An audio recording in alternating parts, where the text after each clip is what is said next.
I'm Salad, Mint Salad, and I saw The World Is Not Enough. It is directed by Michael Apted, written by Neil Purvis, Robert Wade, and Bruce Fierstein. If you haven't seen this movie, I will spoil it for you. This movie starts in a billionaire gets It's up to Bond to protect his daughter, Elektra. It's spelled the same as Elektra, the Marvel's Elektra. Immediately I was like, wow, this is pretty cool. There's a mission at the beginning of the movie where Bond has a bunch of money and he's supposed to give it to the king guy, but then he dies. And so he's stuck with the money. He takes it back to MI6 and it turns out it explodes. Explosive money. So Bond's like, what's going on? Who is exploding our money? Elektra's overseeing an oil pipeline which was controlled by her father, and Bond is there. What's interesting about the relationship between Elektra and Bond, Elektra is no nonsense. She knows what James Bond is up to. She won't let him seduce her whatsoever. And this version of Bond, I feel like compared to the last movie, he's more flirty, but he is also very adamant about the mission, but he doesn't hesitate to flirt. He's like going behind Elektra and be like, oh, I like your figure, just like touching her. And this would not be allowed now. What guy can just go behind you and just start touching you and fondling you? He goes to a casino to try to figure out who are the people attacking Elektra. Elektra is there and she makes a really high bid on this game. I don't know if it's poker, backgammon. I don't know any other card games other than poker and blackjack that would appear in a casino. She puts $1 million down. Bam! Just one bid of $1 million. Just casual. And she loses it. And she's like, I don't care. And I guess if you're the daughter of a billionaire, I mean, that's just one of those hundreds of millions that you just lost. You have 999 other millions to lose. I like how Bond becomes suspicious of her. At this point in the movie, I'm also suspicious because she's sus. Like, her behavior is super suspicious. I noticed her talking to some guys that James Bond doesn't know, and I'm like, why does she have any affiliation with those guys? Who are those dudes? We also get the introduction of Dr. Christmas Jones. Wait, why is her name Christmas? Is that a nickname that people gave her? Is that a nickname that she gave herself? But anyway, at this point in the movie, James Bond, not in the casino, but he sneaks in as like a scientist and meets her and starts consulting her about stuff. And then he eventually reveals his true identity to her. It's necessary for her to be sticking with Bond. I like her. She's really cute. I also like how much information she knows. She's a big brain. She has a big brain on her noggin, and I like that. I like how more and more James Bond chicks are starting to have brains. The earlier James Bond chicks didn't really have brains. They were just all body and all beauty or whatever, all curves. But this one, her curviness is in the curviness of the folds in her brain. Eventually, James Bond finds out that it was actually Elektra who killed her father because she was upset that her father wouldn't pay the ransom money, but she staged the kidnapping. So you staged the kidnapping and to get money out of your father, and then when you were upset that your father didn't pay money to get you back, you had him killed. And you wanted control of the oil for what reason? You don't know anything about oil, lady. All you're there is a spoiled woman who is a daughter of a billionaire. You know nothing about business. She's like, I'm gonna put the oil over there instead of where it was going because I'm gonna spite my father. I'm like, have you ever considered why your father's putting the oil there and not where you're putting it? Freaking women. And on top of that, she kidnaps M because M told her father not to pay the ransom. Wow, this is the thanks she gets. M knew something was fishy about this entire situation, and so she's like, we don't negotiate with terrorists. We do not pay their ransom money. Which is incredibly smart, by the way. There's a reason that M is above everyone in that agency. It's because she has a big brain on her head. Don't negotiate with terrorists. And this is what she gets. She finds out that the daughter of the person killed was the one who killed the guy. Oh my goodness. And I like her ingenuity. And I like her just chilling in a prison cell with a clock on a stool. And I'm trying to grab the clock and it falls. We got Elektra. She's like, it's time to die. And M's like, can I see that clock? Elektra brings the clock. And then she's able to take a tracking chip that she had, that she stole, connect it to a battery, and turn on the tracking so the people at MI6 know where she's at, know where to find Elektra, and get Elektra because I hate her.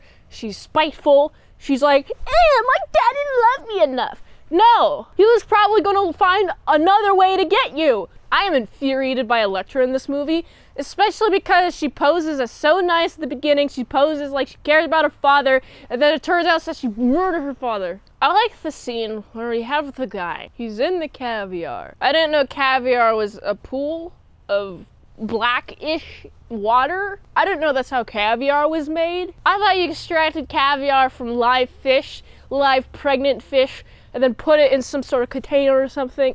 I guess it's this container that he's been pushed in. He's trying not to give James Bond any information, but James Bond's like, we're just gonna leave you here to drown in your own caviar. He's like, fine, I'll give you information. It also turns out that she stole some plutonium so she could use it to blow up Instantable. How's it pronounced? I've never been to Turkey. I don't know.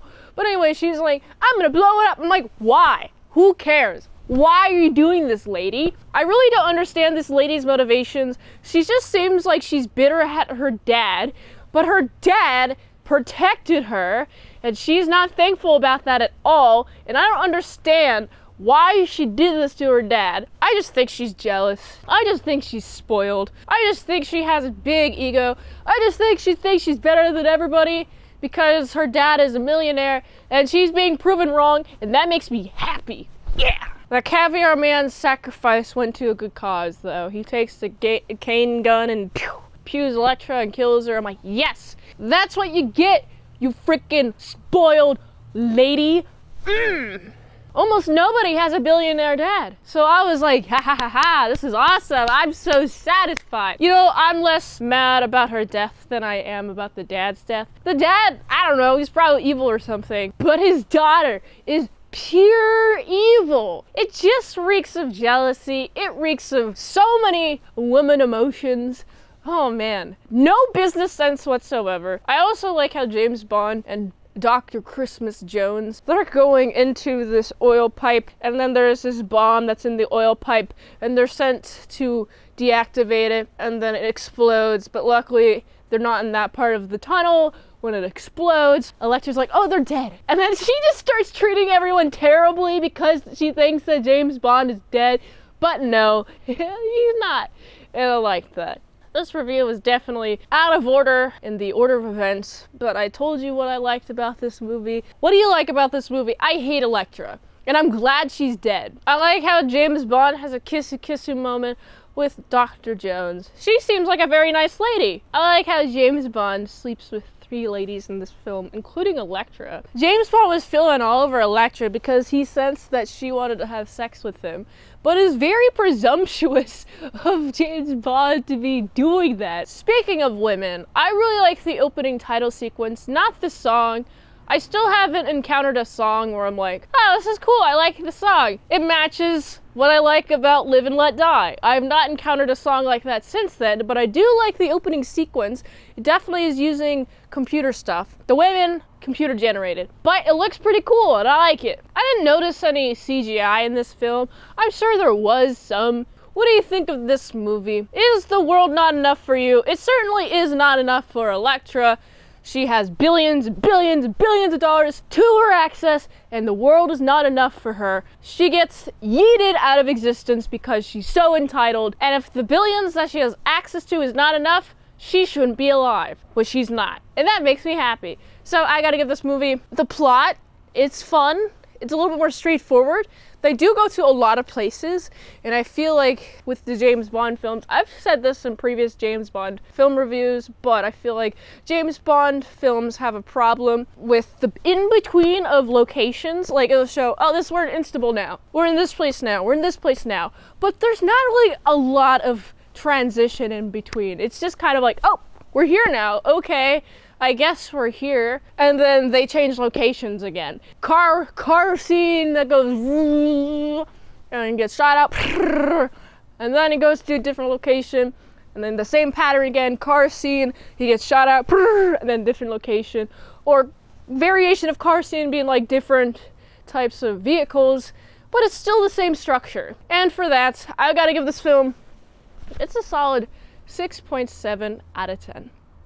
If you like this review, watch another on the platform. Like said, $20 deals, patreon.com/ASEPresents. 1 movie review per 1 month. Go use Linktree to support the daily grindness of all them daily movies, so go here. And until next time, mint salad sauce, using my sour croutons and bacon bits. And the world is enough for me. Is the world enough for you, though? Adios.